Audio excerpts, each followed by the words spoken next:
Chaos magic challenges everything we know about spiritual and esoteric practices. While many traditions follow strict rituals and inflexible dogmas, chaos magic adopts a pragmatic and adaptable approach, where any belief can be used and discarded. There are no fixed rules, only the desired outcome, which makes this practice both powerful and dangerous. It is a type of magic that shapes itself to the practitioner, not the other way around, allowing for the manipulation of reality through one's own mind. But to what extent can the freedom to create your own beliefs and manipulate reality truly be safe? Chaos magic emerged in England in the 1970s as a rebellious response to the formalism and rigidity of traditional esoteric practices, such as ceremonial magic and Wicca. Its main founders, Peter J. Carroll and Ray Sherwin, sought to break away from established dogmas and create an adaptable form of magic, where the practitioner was free to experiment without being bound to complex rituals and dogmatic structures. The foundation of this philosophy is the idea that reality is not fixed, but can be shaped by the power of intention and the flexibility of beliefs. The development of this movement was influenced by iconic figures in occultism, such as Aleister Crowley, who explored the idea that human will is the most powerful tool for altering reality. But it was Austin Osman Spare who truly gave shape to the philosophy of chaos. Spare introduced the concept of sigils, symbols created by the practitioner that contain the essence of their desires. He believed that true magic comes from the subconscious, and that sigils were the key to accessing this hidden power. In 1978, Peter J. Carroll published Liber Null, one of the founding texts of chaos magic. In the book, Carroll presents the revolutionary idea that all beliefs are, in fact, tools that can be temporarily used to achieve a magical goal and then discarded without consequence. This means the practitioner can adopt a belief even if contradictory, just for the time needed to fulfill their purpose, thus breaking all traditional norms and dogmas. But why is this approach so powerful? Simply because it frees the practitioner from the limitations imposed by fixed belief systems. By rejecting the idea of an absolute truth, the chaos magician becomes the creator of their own reality.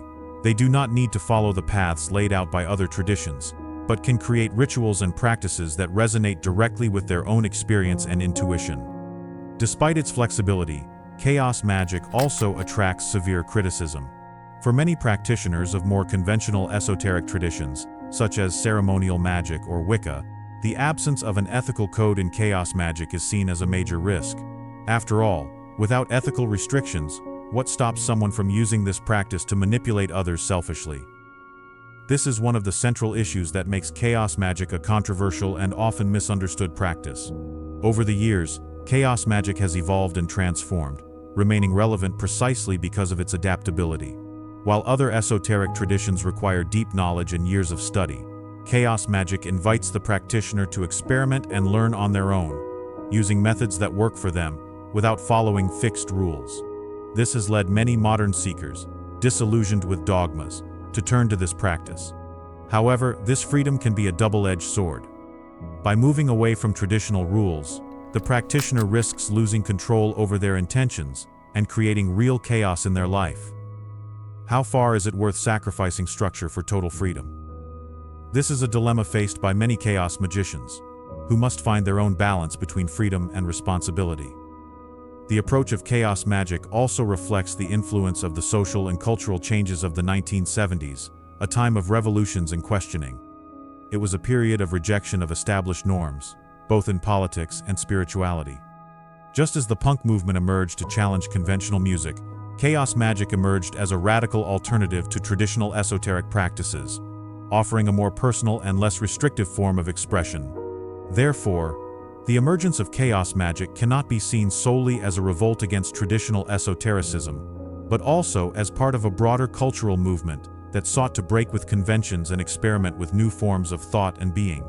Instead of following masters and gurus, chaos magic practitioners became their own masters, trusting their personal experiences as the most valid source of knowledge. Today, chaos magic continues to attract people who want to explore spirituality without the constraints of a specific tradition. Its flexibility and adaptability make it especially appealing in an era of fluid spirituality, where many seek personalized practices and do not feel represented by traditional paths. But this also means that the practice can be challenging. as it requires a high level of self-awareness and personal responsibility. Those who think chaos magic is an easy or risk-free path are mistaken. On the contrary, it demands an open mind from the practitioner, but also a deep understanding of their own desires and intentions. Without this clarity, the practitioner may become lost in their own illusions and fall into traps they themselves have created. After all, what happens when someone manipulates their own perception of reality indiscriminately? In essence, chaos magic invites us to question what we consider real. If beliefs are merely tools, then reality itself is just a construct shaped by our mind. But are we truly ready to handle the consequences of reshaping our inner world in this way? Sigils are one of the cornerstones of chaos magic and represent a unique way to access the power of the subconscious. The idea behind a sigil is simple, but its impact can be profound. The practitioner starts by writing a statement of desire, something they genuinely want to manifest in their life. Then, this phrase is simplified, with repeated letters removed, until only a few symbols remain. These symbols are rearranged into an abstract design that no longer resembles words but contains the essence of the original desire. The power of a sigil lies in the act of consciously forgetting its intention after the symbol is created and charged with emotional energy. When charging the sigil, the practitioner imbues it with intense emotional energy, visualizing the desire as if it has already been fulfilled. They then forget about the sigil, allowing the intention to lodge in the subconscious. But why is forgetting so important? The subconscious operates beyond the reach of conscious thought. When the sigil is forgotten, it slips past the conscious mind's radar and begins to work on a deeper level, influencing reality from the subconscious plane. The process of activating a sigil can be done in various ways, with each practitioner finding their own method. Some prefer to enter altered states of consciousness, such as deep meditation or trance, to activate the sigil. Others use emotional or physical excitement like dancing, singing, or even sexual practices to release the energy and activate the symbol. Regardless of the method, the goal is the same: to place the sigil in a state of high emotional charge and then let it work without interference from the conscious mind. Despite its simplicity, the use of sigils is highly effective. This is because the subconscious is not bound by the same rational barriers as the conscious mind. It does not question or doubt, it simply acts. The sigil, therefore, is a way to bypass conscious blocks, harnessing the raw power of the subconscious to manifest desires in reality. However, this practice also carries significant risks. Many chaos magic practitioners start using sigils for small desires, such as finding a lost object or influencing minor events. However, as they gain confidence, they may begin using this technique to influence others or manipulate complex situations. Here lies the ethical dilemma. Is it right to use a sigil to alter someone else's behavior? When we cross this line, we are not just dealing with our own subconscious, but also interfering with another person's energy and will. Chaos magic, with its lack of rigid ethical codes, allows for almost unlimited freedom in the use of sigils. For some, this is empowering, a way to explore all the possibilities of the mind and reality. For others, this freedom can turn into a dangerous path, leading the practitioner into manipulations that may have unforeseen and unwanted repercussions.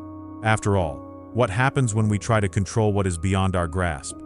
Irresponsible use of sigils can create a cascading effect, resulting in situations that spiral out of control. When we unconsciously manipulate reality, it's easy to lose control over the consequences.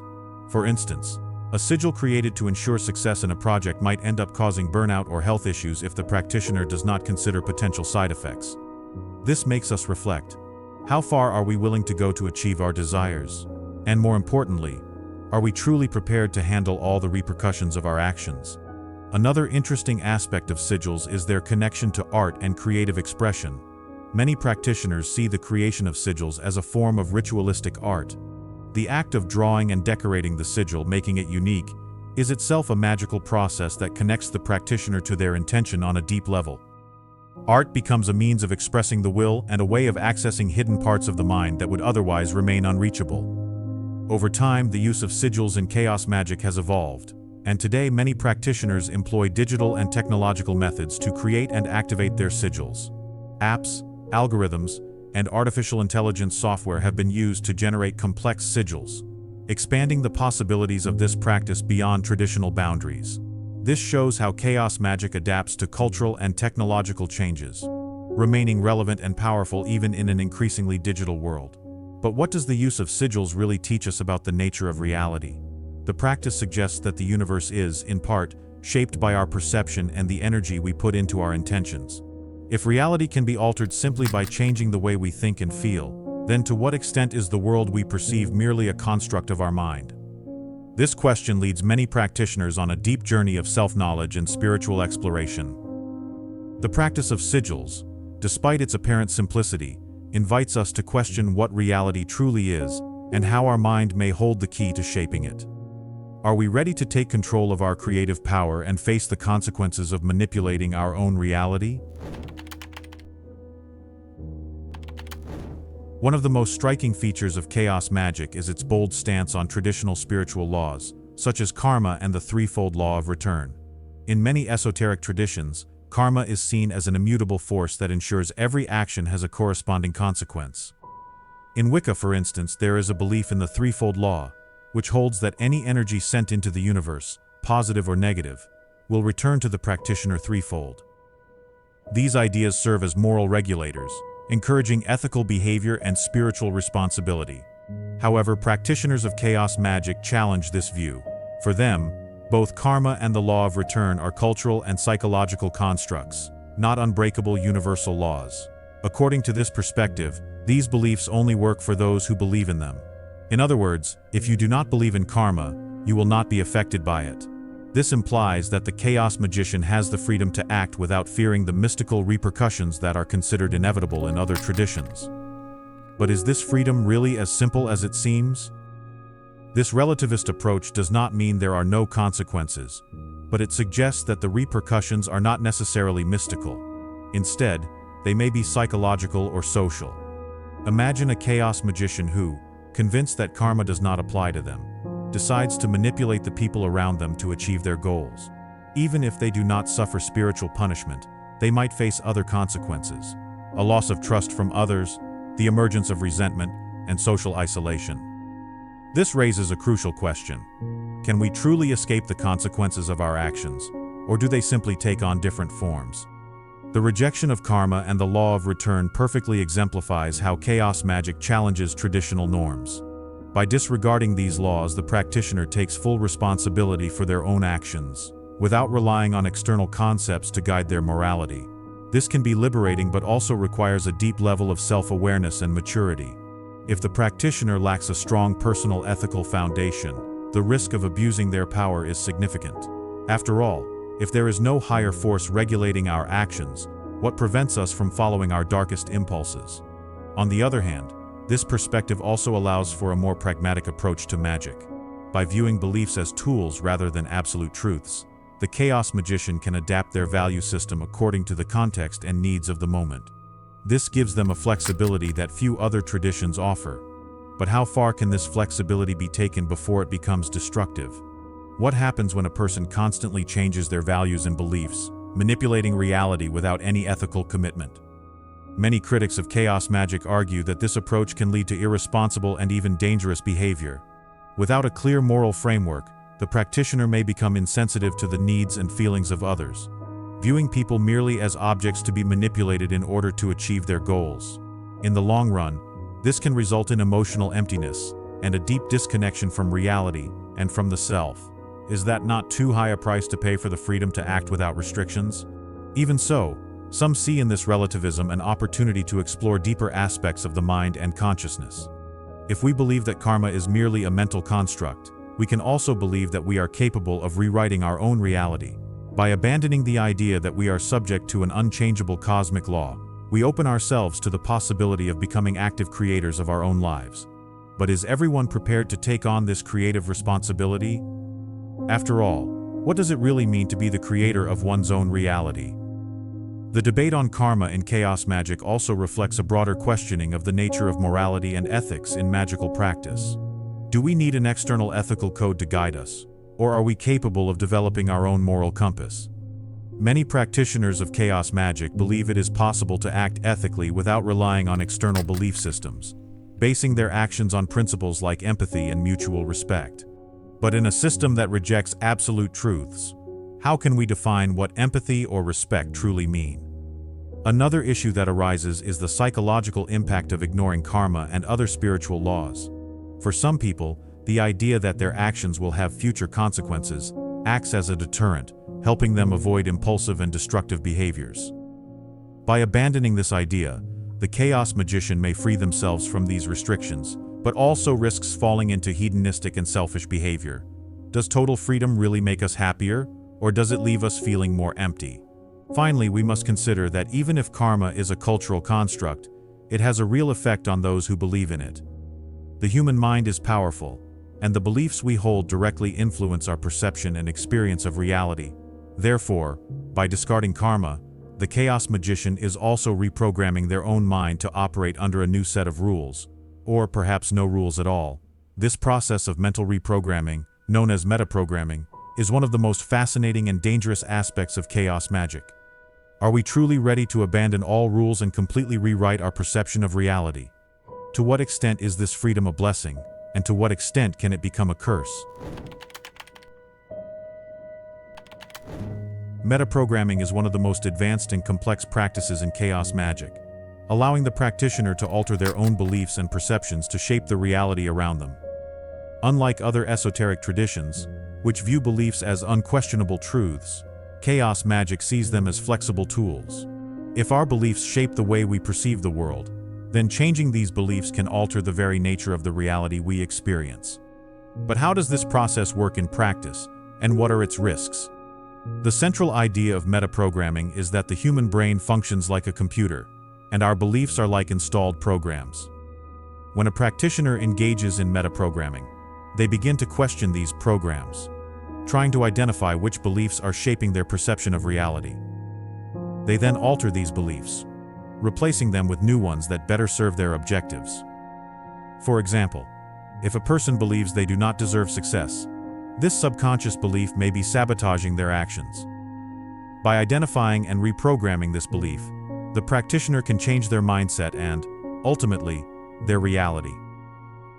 One common method of metaprogramming in chaos magic is the temporary use of contradictory beliefs. The practitioner might choose to believe in a specific deity during a ritual to access its power, but discard that belief immediately after the ritual ends.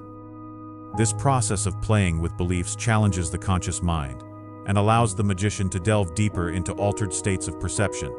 But is everyone ready to question their most fundamental beliefs so radically? Unlike traditional spiritual practices where beliefs are seen as stable pillars, metaprogramming involves constantly dismantling and reconstructing these pillars. This can be incredibly liberating, offering a flexibility that allows the chaos magician to adapt to any situation. However, this constant shifting of beliefs can also come at a high cost. The human mind seeks stability and coherence, and when this stability is continuously disrupted, it can lead to feelings of disorientation or even existential crises. To avoid these problems, many practitioners use specific techniques to maintain mental balance while engaging in metaprogramming. One such technique is the practice of heightened self-awareness, where the chaos magician observes their own beliefs and thoughts with extreme attentiveness. This allows them to detect negative or dysfunctional patterns before they become a problem. However, this practice requires a high level of discipline and self-knowledge, which is not easily achieved. Another common technique is the use of mantras and affirmations. During the process of metaprogramming, the practitioner might use these tools to reinforce the new beliefs they wish to install. For example, if they want to believe in their own ability to manifest success, they might repeat affirmations like, "I am capable of creating the reality I desire." This constant reinforcement helps to install the new belief at a subconscious level. But to what extent can we trust affirmations if we are constantly changing what we believe? Metaprogramming also involves the use of altered states of consciousness to reprogram the mind. States of trance, deep meditation, or even the use of psychedelic substances are some of the methods chaos magicians use to access deeper layers of the subconscious and reconfigure their beliefs. When the practitioner is in an altered state, the conscious mind relaxes its barriers, allowing new ideas and beliefs to be implanted more easily. However, this practice is not without risks. Altered states of consciousness can be unpredictable, and without proper preparation, the practitioner may emerge from these states feeling disoriented or even traumatized.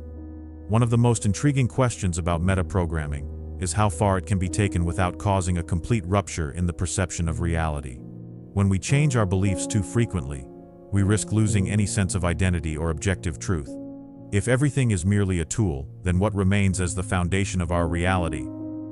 This dilemma leads many practitioners into a profound crisis, where they must confront the fundamental question: what is real? Some chaos magicians believe that this crisis is actually a necessary stage of spiritual evolution. By dismantling all their beliefs, the practitioner is forced to confront the primordial void of reality, a state of pure potential, where nothing is truly fixed. This process is known as ego death, a transformative experience where the practitioner releases all illusions and emerges with a new understanding of themselves and the universe. On the other hand, ego death can be a terrifying experience for those who are unprepared. Without the sense of identity provided by our beliefs, the practitioner may feel lost, disconnected from reality and others. To avoid these issues, many chaos magicians engage in grounding practices such as daily meditation and the use of personal symbols, which help them maintain a sense of stability while exploring the limits of metaprogramming. But does the ability to shape our own beliefs truly make us freer? Or does it only trap us in an endless cycle of self-questioning and reprogramming? The answer may depend on the level of self-knowledge and spiritual maturity of the practitioner. For some, metaprogramming offers a path of self-transformation and discovery. For others, it can become a mental labyrinth, where each new belief leads to more questions and uncertainties. In the end, metaprogramming challenges us to examine what it really means to have control over our own minds and perceptions. Are we willing to deconstruct all our certainties in search of a deeper truth? Or do we prefer the safety of fixed beliefs even if they are limiting? While chaos magic does not follow a rigid structure for spiritual work, many practitioners choose to incorporate contact with entities into their rituals. These entities can be archetypal, such as gods and ancestral spirits, or even creations of the practitioner themselves known as servitors. In chaos magic, the idea is that these entities are constructs of the mind, created to fulfill a specific purpose. But how do we distinguish a mental creation from a real entity? Does it even matter, as long as the practice works? Chaos magicians often use deep trance to facilitate contact with these entities. Trance allows the chaos magician to access altered states of consciousness, where the barriers between the conscious and subconscious become thin. In these states, the practitioner can directly interact with entities, receive messages, and even channel their energy. However, deep trance is a gateway to psychic dimensions that are not always safe. The mind becomes vulnerable, and without proper protection, the practitioner may encounter forces they are not prepared to face. The risk of working with entities in chaos magic is especially high due to the fluid nature of this practice. Unlike ceremonial magic, where specific rituals are used for protection, the chaos magician often relies on their own intuition and improvised methods. This can be empowering but also dangerous. A practitioner who contacts an entity without setting clear boundaries may end up being manipulated or drained energetically. After all, who guarantees that the entity summoned has good intentions? Another fascinating aspect of working with entities in chaos magic is the practice of creating servitors. A servitor is an entity created by the magician to fulfill a specific function, such as attracting prosperity or providing protection. Unlike traditional spirits, servitors are seen as extensions of the practitioner's own subconscious. They are created, programmed, and, when their task is complete, can be dissolved. However, the use of servitors also raises ethical and safety concerns. Is it wise to create an entity solely to satisfy an egoistic desire? And what happens if the servitor becomes independent, acting outside the control of its creator? The process of creating a servitor usually begins with a clear definition of its purpose and characteristics. The practitioner designs a sigil to represent the servitor and performs a ritual to bring the entity to life, infusing it with intention. Then, the servitor is regularly fed with energy, either through meditation, offerings, or concentrated attention. But, as with sigils, the danger lies in forgetting that the servitor is a temporary creation. Many magicians become attached to their creations, allowing them to take on a life of their own, which can lead to unpredictable consequences. The use of psychedelics is also occasionally integrated into entity work in chaos magic. Substances like LSD, psilocybin mushrooms and ayahuasca, can expand the practitioner's consciousness and facilitate communication with entities. However, the use of these substances is not without risks. Beyond the physical and psychological dangers associated with psychedelics, there is the risk that the practitioner may become overly dependent on these experiences to access altered states of consciousness. Is the search for contact with entities through psychedelics truly spiritual expansion, or just a temporary escape from reality? Another key point is that when working with entities, the chaos magician needs to have a strong sense of discernment. Not every entity that presents itself is trustworthy, and not every message received should be taken as absolute truth. Unlike other spiritual traditions where entities are viewed as superior or divine beings, in chaos magic they are considered projections of the mind or intentional creations. This means the magician must constantly evaluate the validity of these experiences. How can we be sure we are not simply conversing with our own fears or desires disguised as spiritual entities? The use of protective circles, amulets, and other defense methods is recommended, even in chaos magic. Although many practitioners prefer to rely on their own mental strength, it is always wise to have an extra layer of protection. When dealing with unknown forces, caution is never excessive. A well-drawn protective circle can make the difference between an enriching experience and a dangerous encounter. But does relying too much on external protections contradict the flexible and pragmatic philosophy of chaos magic? Over the years, many reports from chaos magic practitioners indicate that working with entities can be a transformative experience. For some, these interactions reveal deep aspects of the subconscious and help integrate fragmented parts of the psyche. For others, entities serve as guides or teachers, offering valuable advice and insights. However, the line between guidance and manipulation is thin. Are we receiving wisdom from these entities, or just hearing the echo of our own illusions? Ultimately, working with entities in chaos magic is not for the unprepared. It requires a high level of self-knowledge, discernment, and energetic protection. When dealing with forces that can challenge our perception of reality, we must be willing to confront the unknown and, at times, the uncontrollable. But this is the essence of chaos magic, the willingness to explore the limits of the mind and spirit, even if it means confronting our own fears and shadows. What are we truly seeking when we venture into this spiritual work?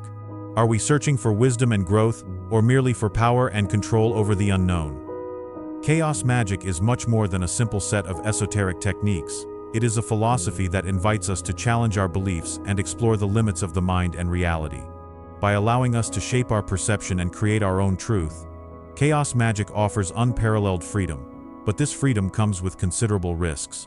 Without the constraints of traditional dogmas, the practitioner is forced to develop their own ethical code and face the consequences of their actions directly.